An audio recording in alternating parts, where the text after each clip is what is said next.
Thank you for joining. If you are interested in knowing what is going to happen today, I'm going to continue my series about openBIM Harmony by the European openBIM Forum. And today I'm going to go over the second part, the part 2, which is appointing parties basis for BIM. Please leave a comment if you're here. I would love to hear from you. If you can, repost or share it with your friends if they might be interested in this topic, or maybe your colleagues. Don't know. But yeah, just let me know if you are around, and yeah, tell me how are you doing. Okay, let's get to business. Part 2. The contents are this. I will just go over directly into this. Is not so much, okay? So we have only 2 pages actually that I'll have to go over. So let's start with this, the basis for BIM. This document prepares the appointing party for an efficient start and execution of the project. When initiating a new project and before procuring design services, the appointing party has 3 overall tasks. So by appointing party, somebody who needs to implement this strategy on their project. And that could be a public client, that could be a general contractor who wants to hire a designer to design something for a project they have to build. So yeah, there are more situations, but that could be some examples. So these 3 overall tasks are: specify information requirements, see openBIM. This is a separate document which we are going to go over in the next session. So yeah, specify the exchange information requirements. Provide the necessary resources, including maps and, if relevant, models of existing buildings, not part of scope of openBIM Harmony version 1. So yeah, provide resources for your project. Might be even a scan to BIM, how I see it happening nowadays. Oh, by the way, guys, sorry, I forgot. I would love to hear if you have any feedback about my sound. I got some feedback that my sound was not so good. So today I'm testing for the first time since I'm doing these live streams. This is the third live stream, and I'm using this microphone right here. And I would love to hear from you what you think about the quality of the sound. Is it better than the previous ones? I hope it's better, and I hope you can hear me loud and clear. If not, please leave me a comment and tell me about that, please, okay? All right, thank you so much. Oh, that's so bad from me. Let me go back. I was not sharing the text. So here is the text, guys, okay?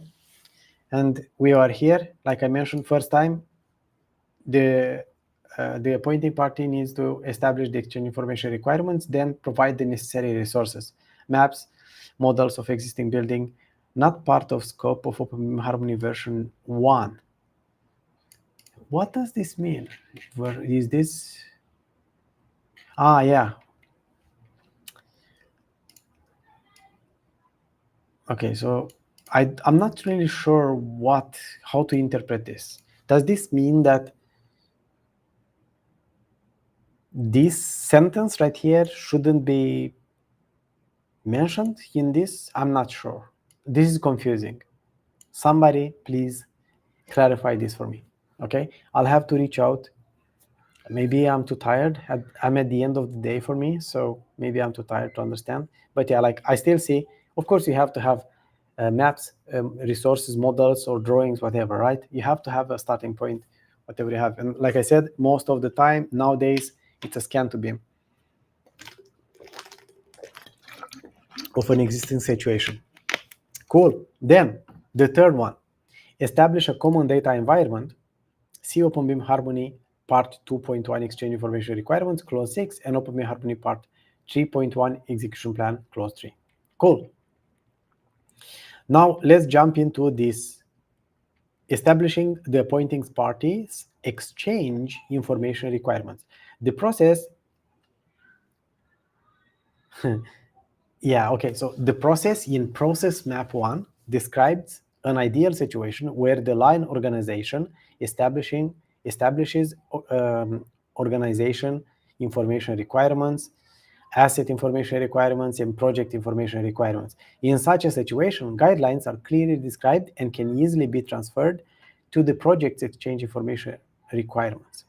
To the extent that the systematic approach to EN ISO 9650 has not been implemented in the appointing parties organization, it is still recommended that the project management themselves translate existing practices and requirements in the line organization into overall guidelines in order to agree this with the line organization, facility manager, and project owner. It can, among other things, be done by adopting principles that are relevant to business operations, management, and project implementation. Describe this as respectively OIR, AIR, and PIR, and then convert this into a number of ERs. This should be done to ensure that all stakeholders have the same expectations for the project's implementation and deliveries. Organizational information requirements. The appointing party's main organization requires the project organization to develop the project based on adequate decision-making grounds and with well-established routines that ensure the quality assurance of information. Additionally, the information generated by the project must be usable for the agreed purposes. These requirements influence the project's information requirements. The project shall report progress and financial frame to the main organization stakeholders. Sorry about that. The asset owner's main organization may impose overarching requirements for asset management and portfolio governance. These requirements impact the information requirements of the built asset. The main organization shall maintain the overview of the real estate portfolio, including areas and conditions. The identification of and information about component systems and spaces shall be standardized across the portfolio. This means that project must deliver information based on the same standards. Makes sense. Okay, then asset information requirements. The owner organization must have sufficient information to manage, operate, maintain, and develop the built asset. In addition to requirements for facility management documentation, this also includes geometric models. Completion and handover includes as-built information as well as documentation of the setup of the project information model and information control, data to support the management phase, the ability to revise geometric information during the management phase. If you are not familiar with these things, I think there was this UK BIM framework, I think. UK BIM framework. Notion. They had some good documentation about this, which you can use. Oh, it's here. The open source BIM manager, get things done.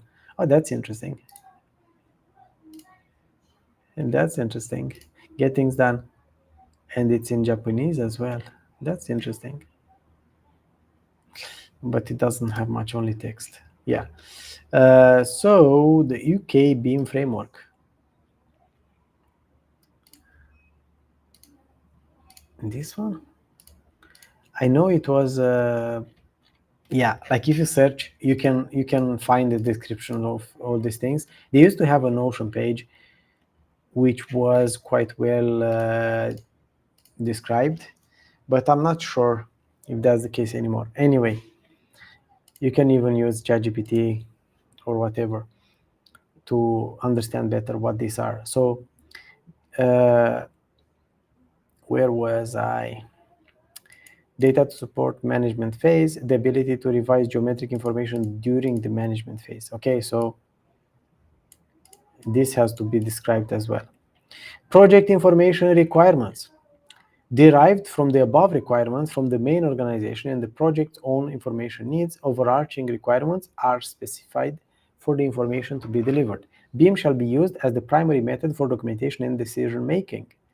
Design disciplines shall develop and maintain models that represent the project's progress. You see, guys, when I read this right here, BIM shall be used as the primary method for documentation and decision making. This doesn't tell me that drawings play so important role for this. right? When I read BIM, this is another reason why even ISO 9650, kind of in a less direct way, is pointing out that the drawings are going to be phased out at some point. Information shall be across discipline, quality assured in terms of geometry, functionality, identification, and properties. I love it. I would love to see some quality of these models. But yeah, so the model shall be used as a base for preparing and updating the cost estimate, which serves as decision-making foundation of the project. If you do that, my friends, why would you still need drawings? Well, you don't.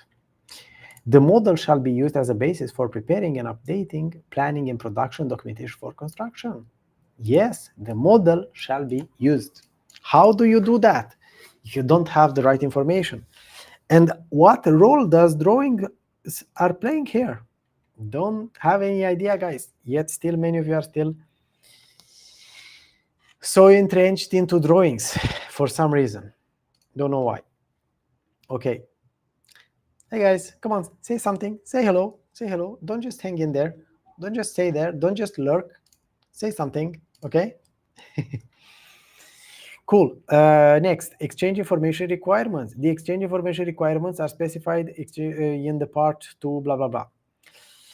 3, BIM execution plan. The BIM execution plan is a response to the appointing parties' exchange information requirements. It is recommended to use a template and require that it be completed as standardized as possible by potential lead appointed parties. This makes evaluation of responses easier. It is recommended to use either Part 3.1 execution plan or Part 2.2 spreadsheet exchange information requirements and BIM execution plan. It is recommended that the BIM execution plan is delivered as part of the offer. All right, so if you want to design or build my project, you have to create a BIM execution plan as a response to my exchange information requirements. Okay, does that make sense? I hope so. Shared resources, digitization of existing constructions to the extent that the project concerns the refurbishment, rebuilding of or transformation of existing constructions, a digital representation must be made of the existing situation. It can either be provided by one of the appointed parties, architects or engineers, or by a third party. Maps. The appointing party shall provide relevant and updated maps for the project.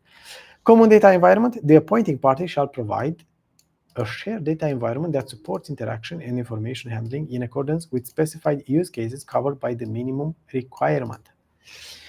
You understand this? So you as an appointing party, you have to prepare this, okay? That's kind of it. Hey, Thomas, finally.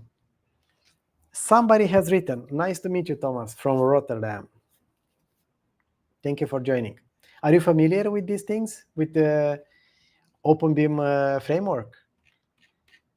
It starts to, like, I really love that it's very concise. This is not like information overload that should overwhelm people.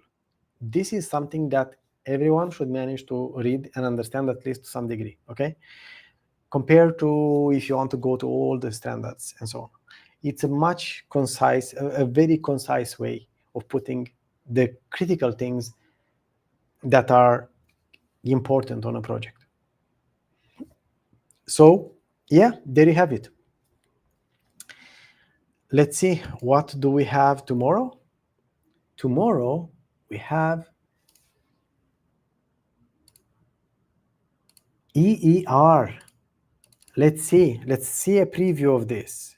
Is this, oh, this is longer. Is longer, so maybe I'll need a few sessions to go over it, okay?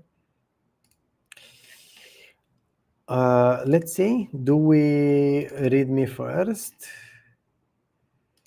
In this, if I remember correctly, yeah, we just see a map of that, but not.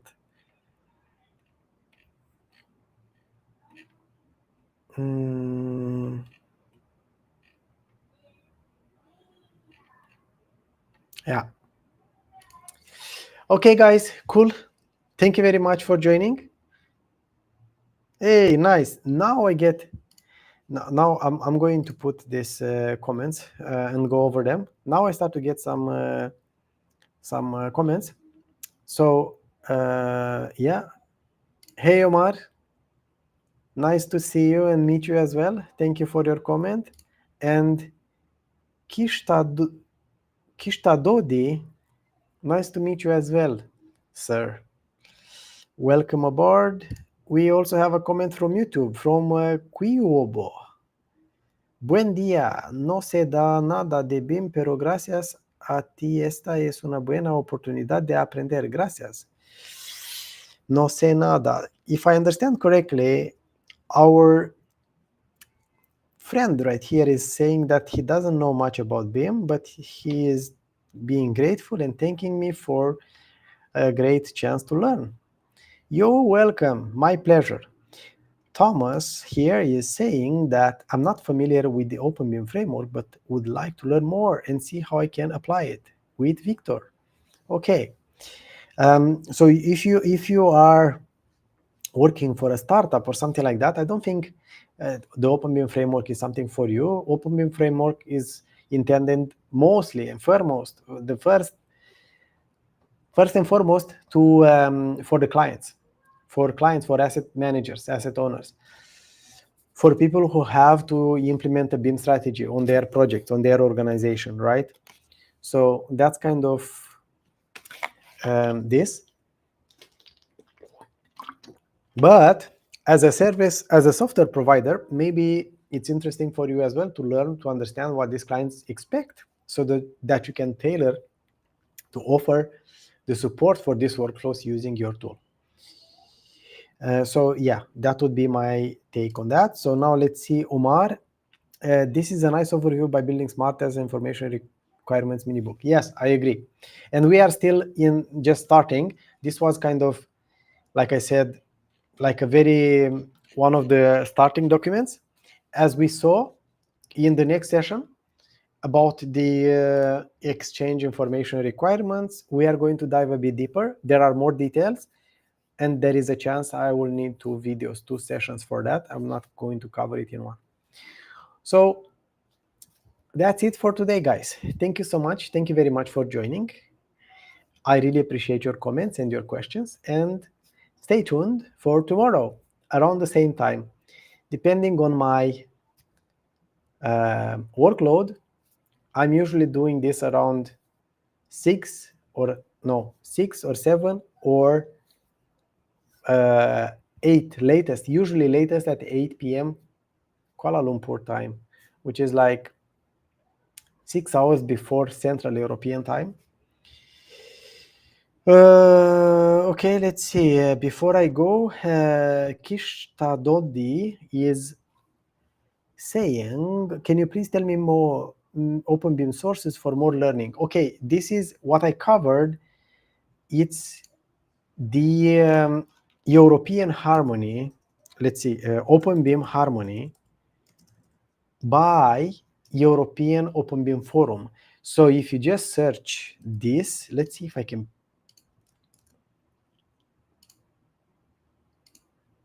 I posted the comment here, but I'm not sure if this will come in on YouTube or on LinkedIn. So just search openBIM Harmony on Google, and you are going to get this page. And here on this page, you can download all these documents that I'm going to go over. So that's what I'm doing here. I'm going through all these documents one by one.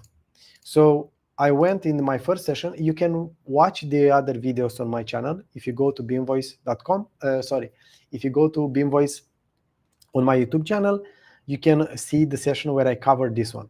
And today I covered this one, and next time I will go over the ER. And after that, ER and BEP document, which this is an Excel spreadsheet, and then common data environment and so on. You get the idea, right? Cool. Now, let me close with this. In case you are looking forward to understand more about my work, just go to bimvoice.com. I have a video here which explains what I do. If you want to join my training, go to school.com BIMvoice Academy, and about page you are going to find another video. You also can get there from here, join BIM Voice Academy. If you have any questions, send me an email here or contact me on LinkedIn. I'm very active on LinkedIn, so feel free to do that. You can play this video, you can come here to the academy and see if it's something for you.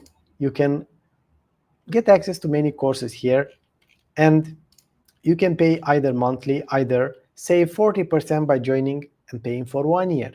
In 1 year, you should make significant progress. What we teach are things around IFC, getting comfortable with IFC, validating, and all that good stuff, okay? So if you are interested in these things, yeah. I get it, Omar. You can't see the link. Like I said, just search for openBIM Harmony, okay? You will see, you will find this website, okay? openbimforum.eu/openBIM-harmony. But if you search for openBIM Harmony, you'll find it. And yeah, like I said, guys, there are almost 400 people in this training, and I'm looking for more to help even more to master openBIM, practical openBIM. Now I'm going to close this. So thank you very much for joining me. I really appreciate you, and I'll catch you up next time. Bye, guys. Have a good